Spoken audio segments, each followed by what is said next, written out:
तो आज देखते हैं मैथ के चैप्टर 2 का गुणनखंड।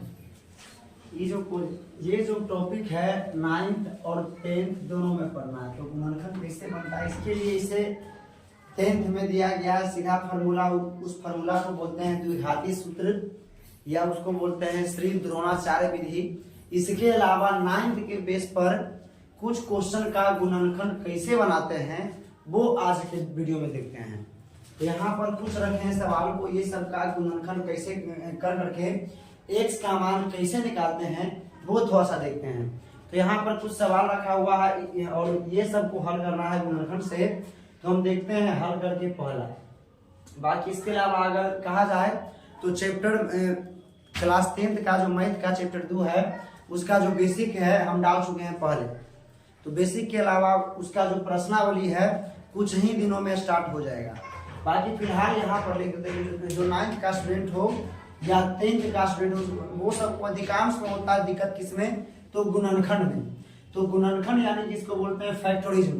तो ये हल कैसे होता है, इसका सिंपल तरीका क्या है तो वो आज देखते हैं। बहुत छोटा टॉपिक है, बहुत आसान भाषा में इसको हम सीखेंगे। तो देखते हैं इसके यहाँ पर 4 सवाल लिए हैं, इसमें हल करते हैं। क्वेश्चन नंबर फर्स्ट को दिया गया है 3x का स्क्वायर माइनस x माइनस 4। इसका हमको गुणनखंड ज्ञात कर करके इसका हमको प्राप्त करना है शून्यक या उसको बोला जाए तो गुणनखंड। तो उसके लिए पहला बात याद करना पड़ता है द्विघात बहुपद का। अर्थात हम इससे जो पहला वीडियो हुआ था उसमें घात क्या होता है, a का मान क्या है, b का मान क्या है, c का मान क्या है, सब बता चुके हैं। अर्थात कहा जाए मेन रूप से तो कोई भी द्विघात बहुपद हो उसका व्यापक रूप होता है ax स्क्वायर प्लस में bx प्लस में c। इन लिखने का अर्थ देखो हुआ कि जो x स्क्वायर के बगल में हो a का मान, जो x के बगल में हो b का मान, और जिसमें x y ना हो वो होता है c का मान। जैसे यहाँ पर लिखे हुए क्वेश्चन में लिखा जाए तो x स्क्वायर के बगल में 3 है, ये हो गया a का मान। x के बगल में कुछ भी नहीं मतलब 1 है तो b का मान 1 हो गया, और 4 में x या y का प्रयोग नहीं है तो c का मान 4 हो गया। तो इसके सहारे हम सीखे थे कि a का मान कौन है, b का मान कौन है, c का मान कौन है। चाहे अगर मान लो कोई पूछ दिया है कि x स्क्वायर माइनस 5 में a b c का मान बताइए तो हम क्या बताएं कि जो x स्क्वायर के बगल में हो a का मान, तो उसी प्रकार x स्क्वायर है इसके बगल में कुछ भी नहीं तो 1 है तो a का मान 1 हो गया। और रहा बात b का मान, तो b का मान है जिसमें x रहता है वो होता है b का मान। लेकिन यहाँ पर जो है कहीं पर x नहीं है तो यहाँ पर b का मान 0 होगा, और c का मान जहाँ x y का प्रयोग ना हो वो वाला मान होता है c का मान। तो यहाँ पर केवल a का मान है और c का मान है। तो इस प्रकार से हम देखते हैं कि a का मान होता है x स्क्वायर के साथ वाला, b का मान होता है केवल x के साथ वाला, और c का मान होता है इसमें x y ना हो। तो अगर a b c का मान हमको पता है तो गुणनखंड का जो नियम है हम सीख जाएंगे बहुत ही आसानी से।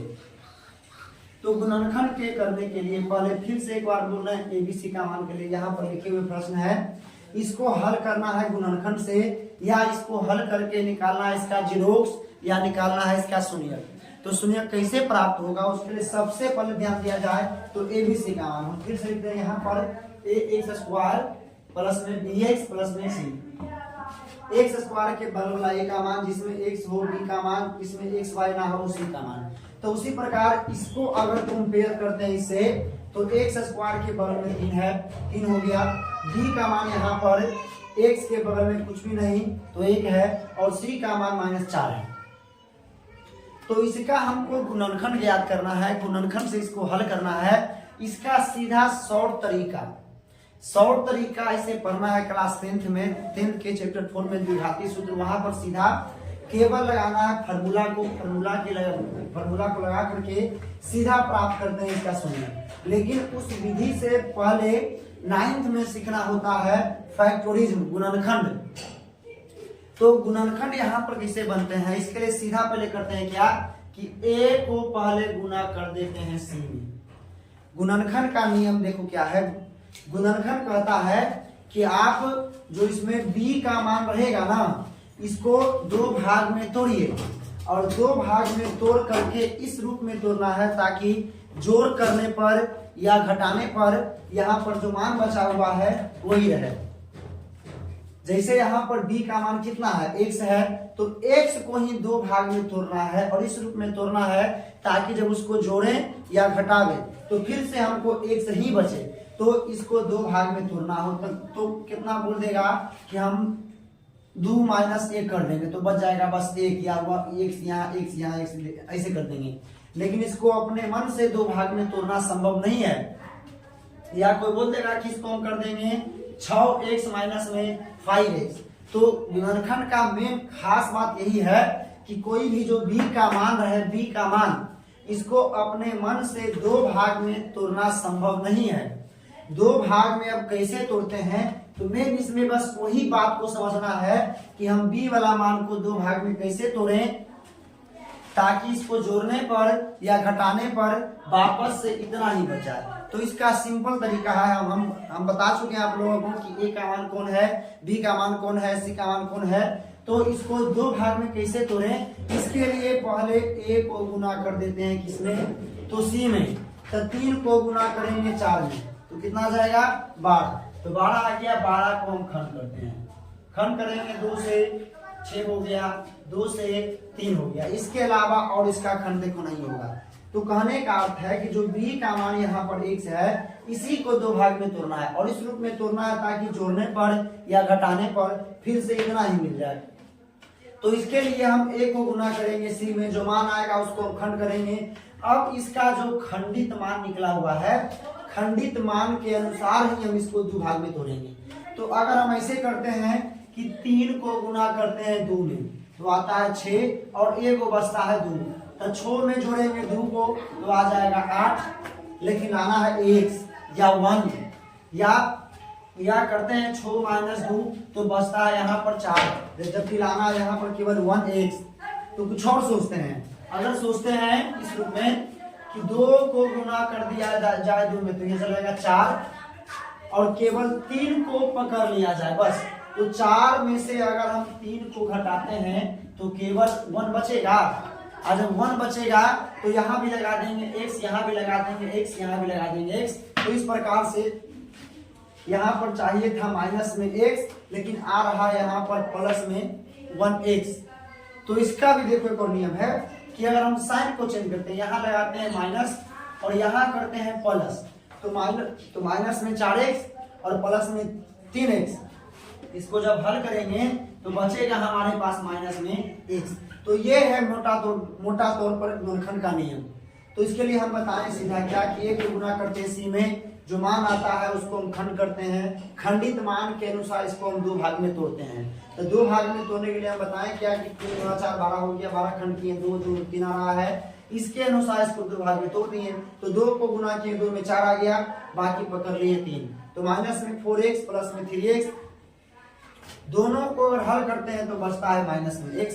तो बिल्कुल इसी प्रकार से इसको भी हल कर देना है। तो हल करने के लिए बस केवल शुरू में दिया गया है उसको लिख देंगे और जो माइनस में x था इसको हम लिखेंगे अब इस रूप में, माइनस में 4x और प्लस में 3x और माइनस में 4 का 4 कर देंगे। इतना करने के बाद कुछ नहीं करना है, 2 गो का पेड़ ये मिल गया और पेड़ के रूप में ये मिल गया। उसके बाद करते हैं क्या कि ये दोनों में और ये दोनों में देखते हैं क्या क्या कॉमन है, क्या क्या मैच कर रहा है, यानी कि जो चीजवा इसके पास हो वही चीज इसके पास हो। तो दोनों में ध्यान दिया जाए कि अगर देखते हैं 3 और 4 को नहीं कर रहा है मैच, अगर देखते हैं x वाला तो यहाँ x के पावर 2 है और यहाँ केवल x है, यानी कि दोनों में अगर देखा जाए तो केवल x कॉमन है। तो x को निकालेंगे बाहर, तो यहाँ पर इसमें से केवल निकाले बाहर x, यहाँ बचेगा 3। इसमें है x का स्क्वायर यानी कि 2x है, एगो निकाल दिए बाहर तो बचेगा एगो x, माइनस का माइनस यहाँ है 4x, इसमें से x को बाहर निकाल दिए तो बच गया कितना यहाँ पर 4। तो ये दोनों का तो काम खत्म हो गया। अब चलते हैं ये दोनों में, ये दोनों हम देखते हैं तो देखो दोनों में कॉमन क्या है, तो दोनों में ना ही 3 4 में से कुछ कॉमन नहीं है और ना ही कोई चर राशि कॉमन है। तो जब भी कुछ भी कॉमन ना मिले तो सीधा कॉमन निकाल लेते हैं 1। तो यहाँ बच जाएगा हमारे पास 3x माइनस में 4। और कोई गुणनखंड का सवाल अगर हम हल कर रहे हैं उसका जांच करना है कि सही जा रहा है कि गलती जा रहा है, तो हम दोनों डब्बा को मिलाते हैं। अगर वैल्यू दोनों डब्बा का सेम रहा तो जो क्वेश्चन है, जो इसका जो आंसर जो हल कर रहा है बिल्कुल सत्य है। तो दोनों डब्बा सेम है यानी कि जो गुणनखंड बिल्कुल सही जा रहा है। इतना करने के बाद क्या करना होता है कि हम ए को लिखते हैं बॉक्स के बाहर वाला। बॉक्स के बाहर में कौन है, x है और +1 है, तो एक हम कर देंगे x + 1 और एक चलाएगा क्योंकि इसमें और इसमें दोनों में सेम ही मान है, दोनों में से किसी एक को उतार देंगे, फिर x - में 4। तो इस प्रकार से हमारा प्राप्त हो गया गुणनखंड। बाकी एक पूछता है इसका शून्यक। अगर दूसरा बात शून्यक का होता है क्या, शून्यक का होता है अपने कुछ जीरो, तो यहाँ पर शून्यक का सीधा होता है अर्थ कि x का मान निकाल देना। तो अगर इसमें देखते हैं तो x का मान, तो x + 1 = 0, तो आ जाएगा x = -1 और कितना है 3x - 4। यहाँ निकालते हैं x का मान, तो 3x - 4 = 0, तो आ जाएगा 3x = 4, यहाँ माइनस में है प्लस में, तो x का मान चलाएगा यहाँ पर 4/3। तो इस प्रकार से यहाँ तक जो हुआ ये हो गया इस क्वेश्चन का गुणनखंड, और ये जो हम निकाले ये हो गया इस क्वेश्चन का शून्यक। तो इस प्रकार से कुछ भी क्वेश्चन रहेगा उसको हमेशा a और c को गुना करके जो मान आता है उसको खंड करते हैं, खंडित मान के अनुसार इसको हल करते हैं। इस प्रकार से बनता है हमारा गुणनखंड। थोड़ा सा नेक्स्ट क्वेश्चन की ओर, अगर कोई डाउट रह गया हो तो थोड़ा सा देखते हैं नेक्स्ट क्वेश्चन में उसको भी कैसे बनता है। तो फिलहाल इसको हम मिटा रहे हैं।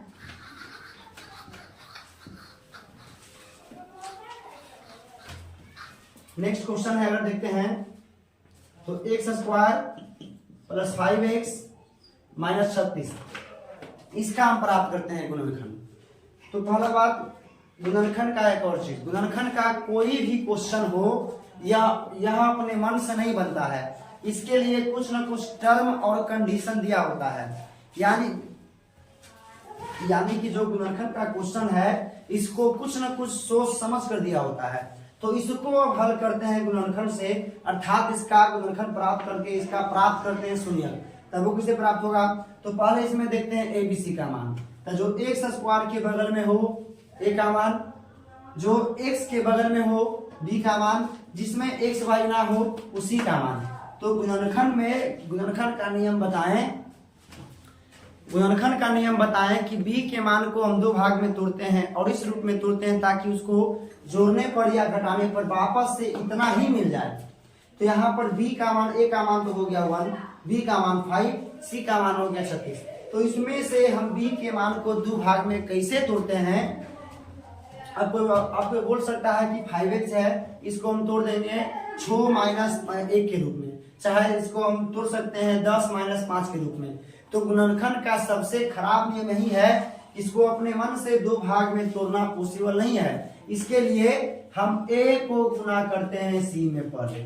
तो a का मान कुछ भी देखो बगल नहीं, मतलब 1 है, तो 1 को गुना करेंगे 36 में, तो 36 आ गया। इसको पहले खंड करते हैं, 2 बार में 18, फिर 9, 3 तिया के 9। अब इसी के अनुसार इसको हम दो भाग में तोड़ेंगे।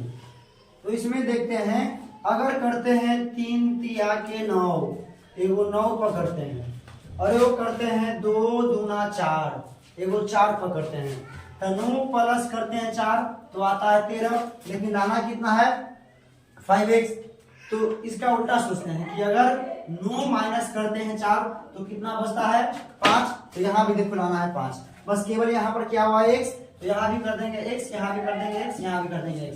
तो इस प्रकार से गुणनखंड का नियम वही है कि जो एक गुना करते हैं c में, खंड करने के बाद जो मान निकलता है खंडित मान के अनुसार इसको दो भाग में तोड़ करके इसको दो भाग में तोड़ते हैं। तो 5x को हम 9x - 4x के रूप में तोड़ सकते हैं। तो यहाँ आ जाएगा हमारे पास x² प्लस में 9x माइनस में 4x और माइनस में 36। केवल 5x को हम चेंज कर दिए 9x - 4x के रूप में। इतना करने के बाद 2 को ही मिल गया, दोनों में निकालते हैं कॉमन।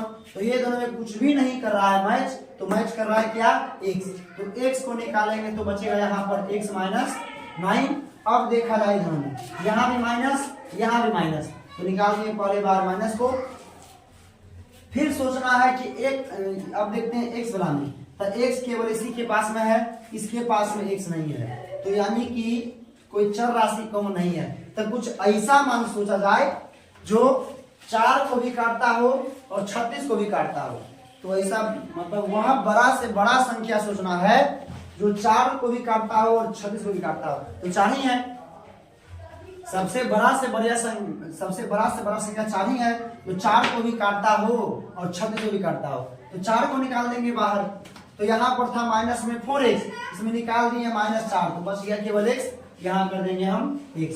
बाकी माइनस को निकाल दिए बाहर, तो यहाँ बचेगा प्लस।